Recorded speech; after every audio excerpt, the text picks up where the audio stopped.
नमस्कार दोस्तों, मेरा नाम है हितेश और स्वागत करता हूं आज की इस वीडियो में। दोस्तों, आज हम बात करने वाले हैं प्रतीक शिवालिक सर की केवीएस की जो टेस्ट सीरीज उन्होंने बनाई है उसके सेट के की, और स्पेशली इसमें मैथमेटिक्स का जो पोर्शन है उसके 20 क्वेश्चंस आज हम डिस्कस करने वाले हैं। दोस्तों, अगर चैनल पे नए हैं तो चैनल को सब्सक्राइब कर लीजिए और साथ में नोटिफिकेशन बेल को ऑन कर लीजिए ताकि इसी प्रकार की नई नई वीडियोज आपको सबसे पहले मिले। तो बिना टाइम वेस्ट किए चलिए शुरू करते हैं आज का वीडियो। पहला क्वेश्चन है दोस्तों, एक ऋणात्मक परिमेय संख्या का गुणन प्रतिलोम होता है। तो कोई भी जो ऋणात्मक जो संख्या होती है, ऋणात्मक संख्या मान लीजिए कोई भी है, -2 है, तो इसका अगर इन्वर्स करते हैं तो इन्वर्स क्या हो जाएगा, इसका इन्वर्स करने के लिए -1 हो जाएगा।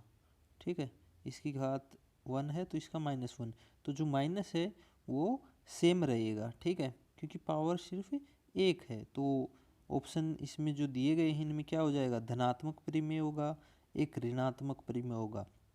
तो दोस्तों, जो संख्या हमारी पहले से ही ऋणात्मक परिमेय है तो आंसर क्या आएगा, एक ऋणात्मक परिमेय। ऑप्शन नंबर 2 इसका करेक्ट आंसर हो जाएगा। नेक्स्ट बात करते हैं अगले क्वेश्चन की। नेक्स्ट क्वेश्चन है, निम्न में से कौन एक यादृच्छिक प्रयोग नहीं है। मतलब इसमें कौन सा एक रैंडम प्रयोग नहीं है, एक्सपेरिमेंट नहीं है। देखते हैं। पहला है एक सिक्के को उछालना। एक सिक्के को उछालना तो कोई भी रैंडम आ सकता है, हेड भी आ सकता है, टेल भी आ सकता है। नेक्स्ट है पासे को फेंकना, पासे में भी यही होता है। फिर है 52 ताशों को गड्डी में से एक ताश चुनना, यानी जो ताश की गड्डी होती है उसमें से एक ताश निकालना, मतलब ये भी एक रैंडम एक्सपेरिमेंट है, कोई भी पत्ता निकल सकता है। नेक्स्ट है किसी भवन की छत से एक पत्थर फेंकना, तो ये रैंडम नहीं है। तो बिल्कुल आसान क्वेश्चन है, ऑप्शन नंबर 4 इसका करेक्ट आंसर हो जाएगा, क्योंकि हमें पूछा गया है प्रयोग नहीं है, एक्सपेरिमेंट कौन सा रैंडम नहीं है, तो ऑप्शन नंबर 4 इसका करेक्ट आंसर हो जाएगा। नेक्स्ट बात करते हैं अगले क्वेश्चन की। अगला क्वेश्चन है अपने पास, एक सिक्के को 2 बार उछाला जाता है, संभव परिणामों की कुल संख्या कितनी होगी। तो दोस्तों, सिक्के में 2 परिणाम होते हैं, हेड और टेल, तो संभव परिणाम कितने हो जाएंगे, दो दो बार उछाला जाता है तो कितना हो जाएगा, 2 × 2 यानी 4। तो ऑप्शन नंबर 4 में 4 दिया गया हमें, तो ये इसका करेक्ट आंसर हो जाएगा। नेक्स्ट क्वेश्चन की तरफ बढ़ते हैं। अगला क्वेश्चन है, निम्न में से कौन सी संख्या एक पूर्ण घन नहीं है। पूर्ण घन होने के लिए जो, मान लीजिए कोई भी संख्या है, ये 8 है मान लीजिए, इसको पूर्ण घन कब होगी, जब इसको ये 2 × 2 यानी इसके जो फैक्टर होते हैं, प्राइम फैक्टर होते हैं, इसके ट्रिपलेट के रूप में लिखा जा सके, यानी 3 बार एक ही संख्या को हम लिख सकें। ठीक है, कोई भी घन अगर होते हैं, मान लीजिए कोई भी संख्या, चलो करके देखते हैं। मान लीजिए 216 है, तो 216 को हम क्या लिख सकते हैं, 6 × 6 × 6 लिख सकते हैं, तो ये पूर्ण घन हो गई क्योंकि 3 बार लिखी गई। इसी प्रकार 557 को हम क्या लिखेंगे, 557 को एक बार छोड़ देते हैं। ऐसे 125 को हम क्या लिखेंगे, 5 × 5 × 5। ठीक है, इसी प्रकार 343 को क्या लिख सकते हैं, 7 × 7 × 7। ठीक है, हम इन सब को लिख सकते हैं। तो जो बचा है क्या, 567, यानी ऑप्शन नंबर 2 ये हमारा ऑप्शन नंबर जो पूछा गया है क्वेश्चन में वो सही हो जाएगा, क्योंकि ये एक पूर्ण घन नहीं है। ठीक है, नेक्स्ट अगले क्वेश्चन की बात कर लेते हैं। अगले क्वेश्चन में दिया गया है, अर्पिता की वर्तमान आयु शिल्पा की आयु की तिगुनी है। यदि 3 वर्ष पहले शिल्पा की आयु x वर्ष थी तो अर्पिता की वर्तमान आयु कितनी है।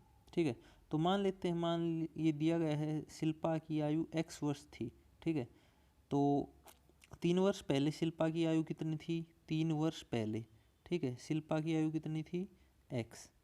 ठीक है, तो वर्तमान आयु कितनी हो जाएगी शिल्पा की, x + 3 वर्ष वर्तमान प्रेजेंट में, ठीक है।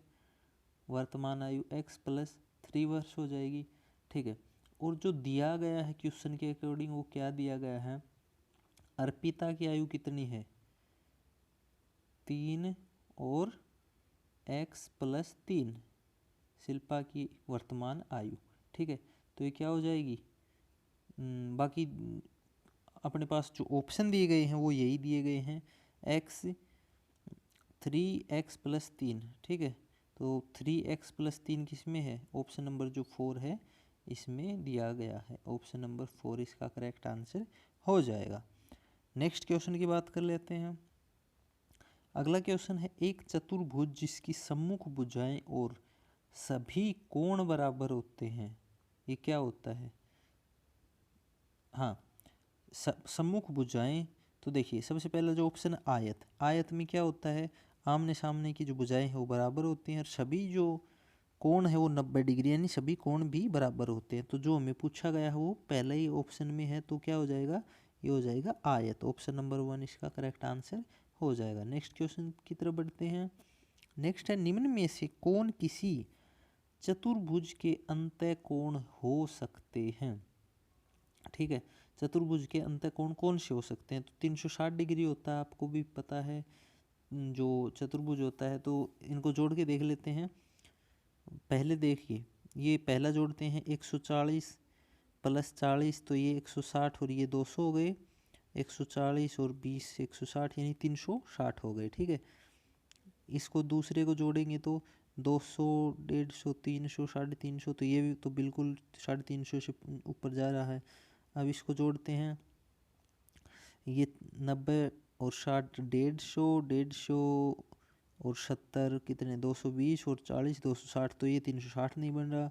इसी प्रकार अगर इसको जोड़ते हैं तो ये हो जाएगा, ये 150 250 और 360, तो ये भी इसका सही ऑप्शन हो जाएगा। बट आपके आंसर की में फर्स्ट दे रखा है, तो फर्स्ट मान लीजिए, हो सकता है ये मिसप्रिंट हो गया हो, ठीक है। नेक्स्ट बात करते हैं अगले क्वेश्चन की दोस्तों। अगले क्वेश्चन है, हमारे पास 4 सर्वांग समबाहु त्रिभुज है। समबाहु त्रिभुज यानी जिसकी सभी भुजाएं बराबर हैं, ठीक है।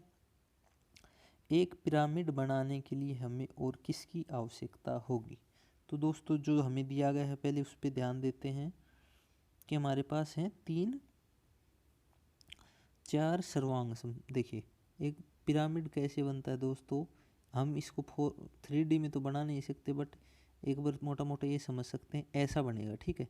ये इसके मान लीजिए 4 त्रिभुज जो हैं, हम इसको खड़ा कर देते हैं तो एक पिरामिड बन जाता है ऐसा, ठीक है। या फिर मैं ऐसे समझाऊँ आपको, हाँ मान लीजिए अगर ऐसे समझाता हूँ मैं, देखिए समझने की कोशिश कीजिएगा थोड़ा।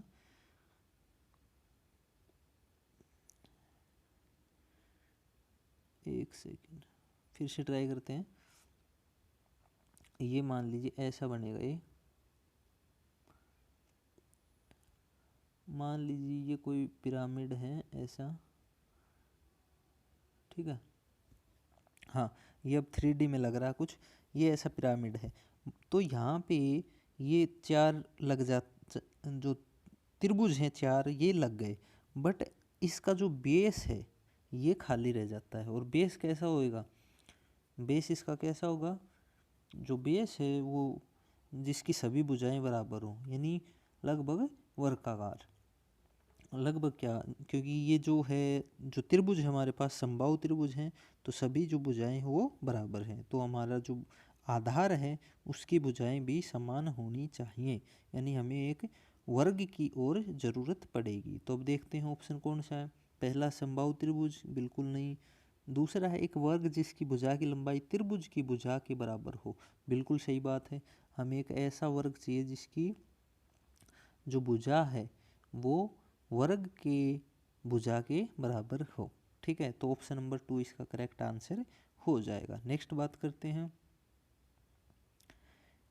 19 नंबर प्रश्न है, ए स्क्वायर माइनस बी स्क्वायर बराबर है। तो ये तो बिल्कुल आसान है, फॉर्मूला है ए स्क्वायर माइनस बी स्क्वायर का फॉर्मूला होता है ए प्लस बी ए माइनस बी, यानी ऑप्शन नंबर 3 इसका करेक्ट आंसर हो जाएगा। नेक्स्ट है 20 नंबर क्वेश्चन जो है 3 की पावर -2 को लिखा जा सकता है। तो 3 की पावर -2 को कैसे लिखा जा सकता है? सिंपल है बिल्कुल ही, -2 है तो इसको नीचे ले आते हैं 1/3 की पावर 2, तो ऑप्शन नंबर 2 इसका करेक्ट आंसर हो जाएगा। नेक्स्ट क्वेश्चन की तरफ बढ़ते हैं। अगला क्वेश्चन है अपने पास 7 की पावर -1 -8 की पावर -1 की होल पावर -1 -3 -1 -4 की पावर -1 की होल पावर -1 का मान बराबर है। तो करके देख लेते हैं। दिया गया है अपने को 1/7 -1 को अपन ऐसे भी लिख सकते हैं 1/8 की होल पावर -1। ठीक है, तो अपन इसको पहले सोल्व करते हैं पहले टर्म को। तो 8 7 56 कितना हो जाएगा 56, और इधर क्या 8 और -7 यानी 1, यानी 1/56, और घात कितनी है इसकी -1, तो ये कितना हो जाएगा इन्वर्स है इसका, तो ये हो जाएगा 56। ठीक है, ये हो गया अपने पास पहला 56। इसी प्रकार ये करेंगे तो 1 -3 1 -4 तो कितना 12 आ जाएगा, और ऊपर 4 माइनस वही सेम 3 1/12 इन्वर्स है, तो ये कितना आ जाएगा 12, यानी कि 56 - 12। तो 56 में से 12 गए तो कितना 56 में से 12 जाएंगे तो कितना 44 बचेगा। तो जो ऑप्शन नंबर 1 है इसका करेक्ट आंसर हो जाएगा। बिल्कुल ही आसान क्वेश्चन है। नेक्स्ट क्वेश्चन की तरफ बढ़ते हैं। अगला क्वेश्चन है अपने पास किसी वस्तु का अंकित मूल्य 80 रुपये है और इसे 76 रुपये में बेचा जाता है, तब बट्टे की दर क्या है, यानी डिस्काउंट कितना दिया गया है। तो दोस्तों देखिए प्राइस है 80 रुपये और उसको 76 में दे दिया। ठीक है, यानी 4 रुपये सस्ती दे दी। ठीक है, तो अपने को पूछना है कितने % जो डिस्काउंट है वो मिला। तो 80 का कितना %, तो देख सिंपल 80 का मान लीजिए x%, तो x% की जगह 100, और कितना है 4 के बराबर है। बिल्कुल आसान है, कर लेते हैं। ये इधर जाएगा 400 हो जाएगा, 0 से 0 8 5 40, यानी x बराबर कितना आ गया 5, यानी 5%। ठीक है, बिल्कुल आसान क्वेश्चन है, उम्मीद है समझ में भी आ गया होगा। तो कितना हो जाएगा बट्टा discount 5%। Option number 1 correct answer हो जाएगा। नेक्स्ट बात करते हैं। अगला क्वेश्चन है 100 व्यक्तियों के लिए 24 दिन के भोजन की व्यवस्था है। ठीक है, दिया गया है 100 के लिए 24 दिन की व्यवस्था है। 20 व्यक्ति उस स्थान को छोड़कर चले जाते हैं तो भोजन कितने दिन के लिए पर्याप्त है। तो एक दिन के लिए कितना हो जाएगा, ठीक है, एक व्यक्ति के लिए कितना दिन 24 × 100 2400 दिन। अब 20 छोड़ के चले जाते हैं तो बचे कितने 80 के लिए, तो 80 के लिए कितना इसमें भाग देते हैं 80 का, तो 0 से 0 कटेगा, 8 16 आती है 24, 3 × 10 बराबर कितना 30। तो ये कितने दिन चलेगा 80 लोगों के लिए 30 दिन। तो ऑप्शन नंबर जो अपने पास है 1 बिल्कुल करेक्ट आंसर हो जाएगा। नेक्स्ट क्वेश्चन की बात कर लेते हैं। अगला क्वेश्चन है नीचे दिए गए समचतुर्भुज ABCD का क्षेत्रफल क्या है यदि AC बराबर 6 सेंटीमीटर और BE बराबर 4 सेंटीमीटर है। तो दोस्तों देखिए इसमें अपने को कहाँ गया, हाँ इसमें अपने को दिया गया है, एक सेकेंड यार, हाँ इसमें दिया गया है जो AC है, AC विकर्ण दिया गया है 6 सेंटीमीटर, BE दिया गया है 4 सेंटीमीटर। ठीक है, तो BE को ED तक बढ़ाएंगे तो ये कितना हो जाएगा 4 और 4 8, क्योंकि ये हमें सम चतुर्भुज दिया गया है। ठीक है, तो सम चतुर्भुज का एरिया का फॉर्मूला क्या होता है, जो डायगोनल होती हैं उनका मल्टीप्लाई बाई 2, यानी एक कितनी है 6, दूसरी कितनी हो जाएगी 8/2, 8 6 48/2, यानी 24 सेंटीमीटर, सेंटीमीटर में है इसलिए सेंटीमीटर स्क्वायर। तो ऑप्शन नंबर जो हमारे पास 3 है वो बिल्कुल करेक्ट आंसर हो जाएगा, 24 centimetre square. Okay, next question की बात करते हैं। अगला क्वेश्चन है यदि किसी संख्या के अंकों का योग 3 से विभाज्य है तो वह संख्या सदैव निम्न में से विभाज्य होगी। दोस्तों आपने विभाज्यता के नियम पढ़े हों तो उसमें अगर कोई भी संख्या, किसी संख्या के जो अंकों का योग है वो 3 से विभाज्य होता है, तो वो जो संख्या है वो 3 से विभाज्य होती है, मतलब 3 से उसमें पूरा पूरा भाग चला जाता है। तो ऑप्शन नंबर इसका जो 2 है वो करेक्ट आंसर हो जाएगा। नेक्स्ट क्वेश्चन की बात करते हैं। अगला क्वेश्चन है अपने पास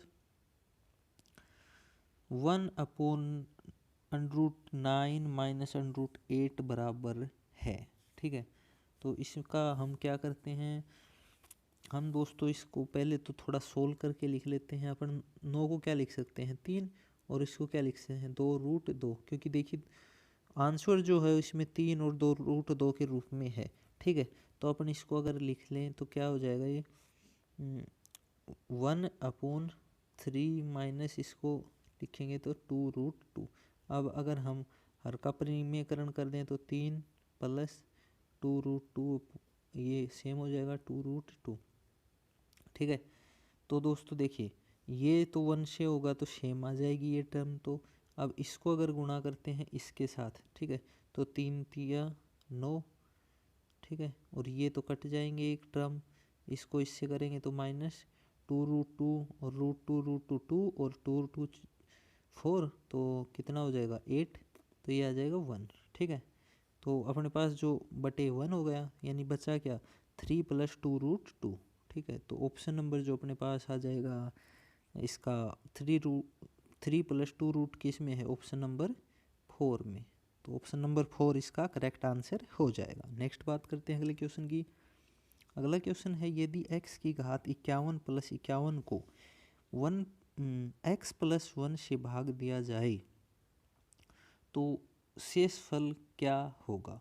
तो दोस्तों रिमाइंडर थ्योरम का यूज करेंगे, यानी कि इसके मान लीजिए x + 1 इसका एक वो है भाजक है, मतलब इसका फैक्टर है, तो x बराबर अपन क्या रख सकते हैं, x बराबर -1 रख सकते हैं। तो -1 रखेंगे तो -1 की पावर 51 प्लस 51, यहाँ नहीं लिखा जा रहा, एक सेकंड, -1 की पावर 51 प्लस क्या है 51। ठीक है, तो शेष फल इसमें पूछा गया है कि क्या आएगा। ठीक है, ये रखने पे -1 मान लीजिए f मान लेते हैं कोई ये टर्म को -1 रखने पे। ठीक है, तो इसको 51 है तो माइनस रहेगा क्योंकि घात ओड नंबर है, तो ये कितना हो जाएगा -1 की पावर 51 -1 प्लस 51, तो वो कितना गया ये 50। ठीक है, तो अपने पास कितना आ जाएगा 50 शेषफल। 50 देखते हैं,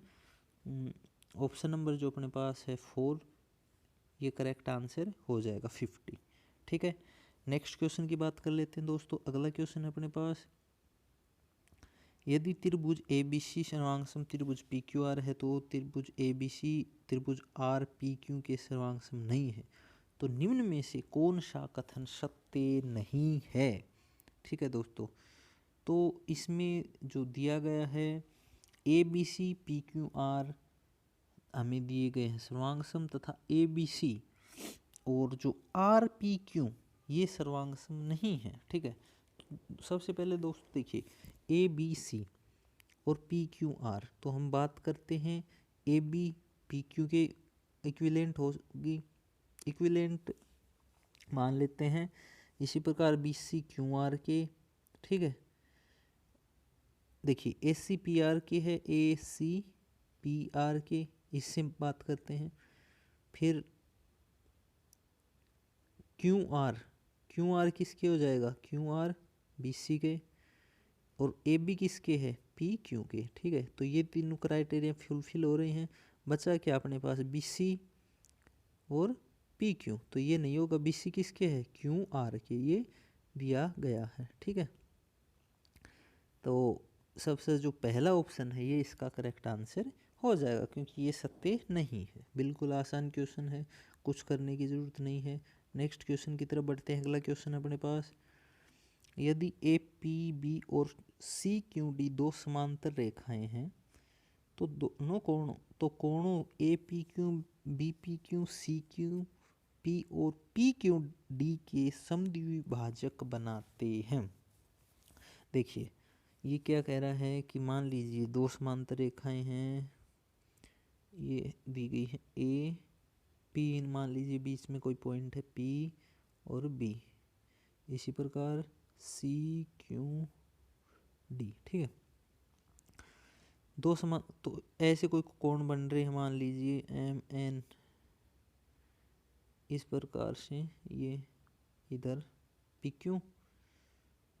ठीक है, तो इसमें ये पूछा गया कि जो समद्विभाजक होंगे ये क्या बनाएंगे। तो दोस्तों इसमें अगर बात करें, ये समांतर हैं, ए बी जो है वो किसके समांतर है, ए बी समांतर है, ये ए पी बी समांतर है सी क्यू डी के, और ये हैं जो समद्विभाजक हैं। ठीक है, तो पहले देखते हैं वर्ग, ऑप्शन से स्टार्ट करते हैं। एक वर्ग, एक समचतुर्भुज, एक आयत और कोई अन्य समांतर चतुर्भुज। तो दोस्तों समांतर चतुर्भुज बिल्कुल नहीं बनेगा, और इन दोनों में से देखिए वर्ग और समचतुर्भुज में क्या होता है कि भुजाएं बिल्कुल, वर्ग की भी चारों भुजाएं समान होती हैं और समचतुर्भुज की भी चारों भुजाएं समान होती हैं। तो ये दोनों ऑप्शन भी हम कैंसिल कर देते हैं। तो अपने पास जो ऑप्शन बचता है ऑप्शन नंबर जो 3 है आयत, तो इसको हम करेक्ट ऑप्शन लेके चलते हैं। तो इसका करेक्ट आंसर आ जाएगा ऑप्शन नंबर 3 आयत। नेक्स्ट क्वेश्चन की बात करते हैं। अगला क्वेश्चन है अपने पास, आकृति दी गई है, इसमें ए बी सी 20 डिग्री है तो ए ओ सी बराबर होगा। देखिए अपने को दिया गया है ए बी सी। ठीक है, ये कोण जो दिया गया है ये दिया गया है 20 डिग्री का, और पूछा गया है क्या, ए ओ सी। ठीक है, तो दोस्तों आपको पता है ए की जो चाप है, एक आर्क के द्वारा चाप द्वारा केंद्र पर जो कोण बनता है और उसी चाप द्वारा परिधि पर भी कोण बना है, तो केंद्र वाला जो कोण है वो उसका दुगना हो जाता है। ठीक है, आपको ये पढ़ा होगा, ये थ्योरम पढ़ी होगी। तो इस उस थ्योरम को अप्लाई करते हुए देखें तो ये एक ही चाप से बनने वाले कोण हैं। तो जो ये जीवा पर इसकी परिधि पर इस का जो बन रहा है, परिधि पर बन रहा है कोण कितना 20, तो केंद्र पर बनने वाला कोण इसका दुगना हो जाएगा। ठीक है, यानी 40 डिग्री का हो जाएगा। तो ए ओ सी में पूछा गया है, ये केंद्र पे बनने वाला कोण है तो 40 डिग्री का हो जाएगा, यानी ऑप्शन नंबर 2 इसका जो है करेक्ट आंसर हो जाएगा। बिल्कुल ही आसान क्वेश्चन थे, और आज की जो टेस्ट सीरीज है इसमें 20 क्वेश्चन ही थे। नेक्स्ट अगली की टेस्ट सीरीज में आगे के 20 क्वेश्चंस देखेंगे, और उम्मीद है दोस्तों आपको वीडियो पसंद आई होगी। वीडियो पसंद आई हो तो दोस्तों अपना कीमती सुझाव कमेंट बॉक्स में ज़रूर बताएं कि कैसी वीडियो लगी, और अपने दोस्तों के साथ इसको शेयर अवश्य करें। अगली वीडियो तक दोस्तों खुश रहिए, मुस्कुराते रहिए। जय Hind, take care, bye bye.